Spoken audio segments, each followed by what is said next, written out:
જય માતાજી હો મિત્રોને આપણે ગંગા સતી પાનબાઈમાં ગંગા સતીએ જે લીમડો વાવેલો એની હેઠે ભગત બાપુએ છે હનુમાનજીની પ્રતિષ્ઠા કરી અને મૂર્તિ બેહાડી અને પ્રસાદી રૂપે માધુબાભાઈ માલાભાઈ કુંભારને ભાવનગર મહારાજને આપી પ્રસાદી.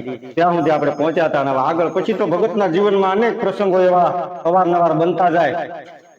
અને એક વખત એના મોટા દીકરી જે છે એ બાયરાજબા, એ બાયરાજબાના લગ્ન છે એ લખતર તાલુકાના દેવળિયા ગામે થયેલા, સુરેન્દ્રનગર જિલ્લાના ઝાલા જે પરબતસિંહ અલુભા કરીને હતા એની એના લગ્ન થયેલા.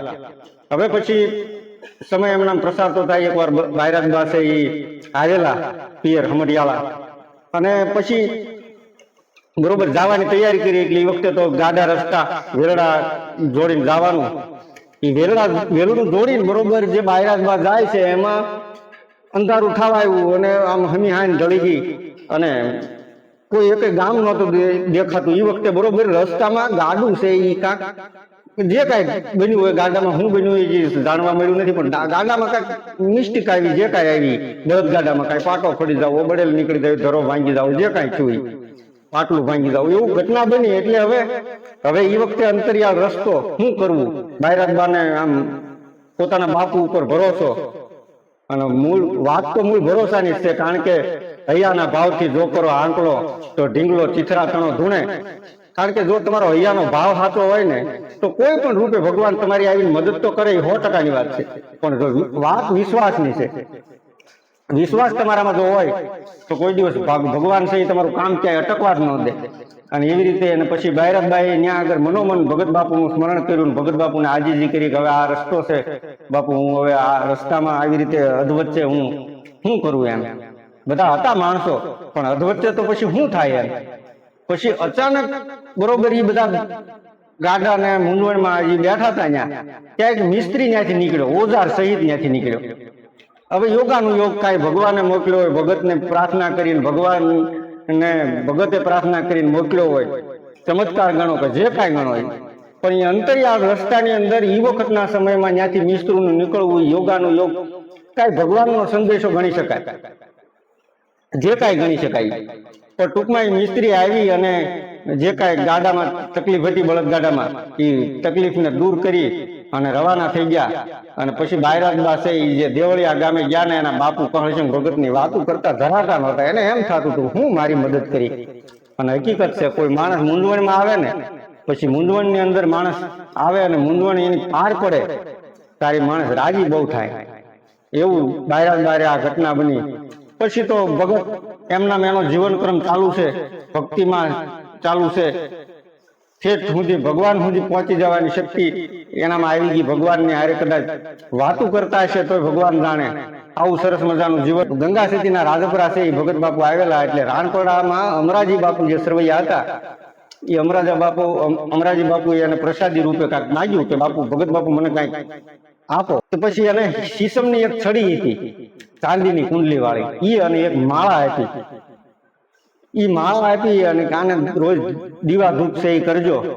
એ દીવા ધૂપ ને અમરાજી બાપુ છે એના કરતા.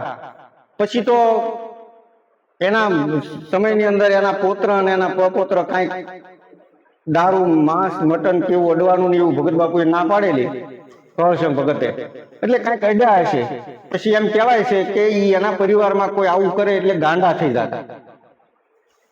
એટલે પછી છેલ્લે આ જયારે પુસ્તક લખાણું ત્યારે ઝીણકુભા સરવૈયા કરીને રાણપોડાથી જે આયા રાજપરામાં રહેવા આવેલા, અને હાલમાં ઈ અત્યારે ગાંડા નથી, અત્યારે હયાત છે કે ઈ કોઈ ખબર નથી અત્યારે મને, પણ ઈ ઝીણકુભા છેલ્લા હતા. ઈ ઝીણકુભા છે ઈ કાંઈક તકલીફ થઈ હશે અને પછી ઈ બહુ કાળજી લેતા. આ ભગત બાપુની છડી છે એની ખૂબ કાળજી લીધી માણસે. અને કોઈ દિવસ કોઈ આભડશેષ વાળી વસ્તુ જે માંસ, મટન, મદિરા છે એ કાંઈ અડાઈને એની ખૂબ પરેજી રાખતા. અને ઝીણકુભા હયાત હતા.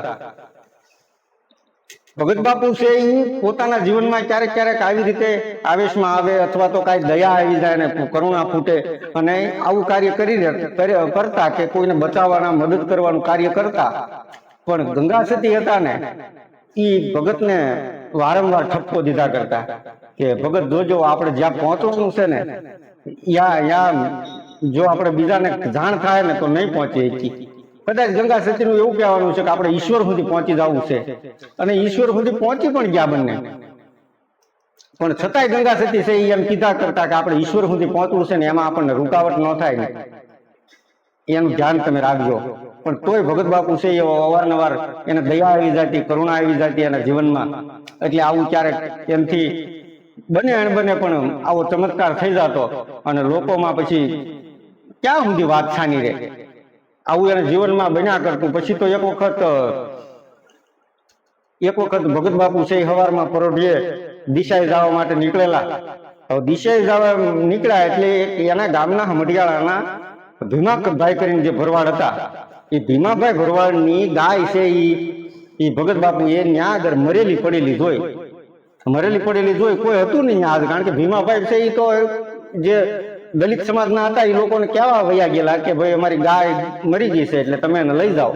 એ વખતના સમયમાં તો ગાય મરી જાય એટલે હરિજન સમાજના, દલિત સમાજના લોકો આવી અને એને લઈ જતા. એ સમયમાં તેને કીધું કે લઈ જાઓ એમ કહેવા ગયેલા. ભગત બાપુ ત્યાંથી નીકળ્યા ને પછી વાછરડું છે કે એની હારે હતું, ગાય રસ્તામાં મરી ગઈ છે.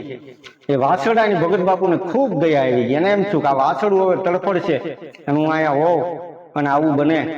એને ભગવાનને આજીજી કરીને એમ કહે છે કે ગાયને જીવતી કરી પાછી ભગત બાપુએ.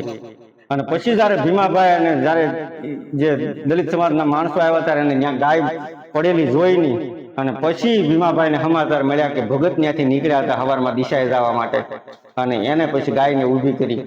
પછી તો એક નાના ગામના બેતરજી હેમુભા હતા, એની ગાયને બહુ ચાહટ્યો હતો.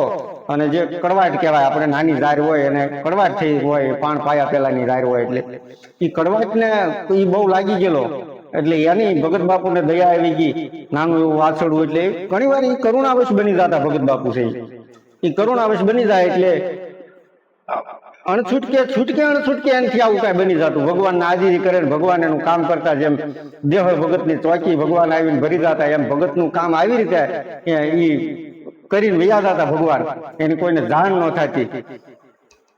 અને આવું સરસ મજાનું જીવન અને ઠેઠ સુધી ભગત બાપુ જીવ્યા. અને ઘણા બનાવો છે એમાં. વાઘાસ્વામી મહારાજ જે આપણે કાટોડિયા વાળા, અને જે વલભીપુરમાં કોયા ભગતની જગ્યા છે એના સ્વામી તરીકે હતા, એની વાત આપણે પછીના ભાગમાં કરશું. કારણ કે બહુ લાંબુ થઈ જાય એટલે પછીના ભાગમાં વાત કરશું. ત્યાં સુધી આ વિડીયોને ખૂબ નિહાળજો. ચેનલને લાઈક, શેર અને સબસ્ક્રાઇબ કરજો, જ્યાં સુધી વધુમાં વધુ માણસો સુધી આ ચેનલના, અને ચેનલ તો ઠીક પણ આ ઇતિહાસ છે વધુમાં વધુ માણસો સુધી પહોંચે. અને હવે ફરી વખત મળીએ, ત્યાં સુધી સૌને જય માતાજી.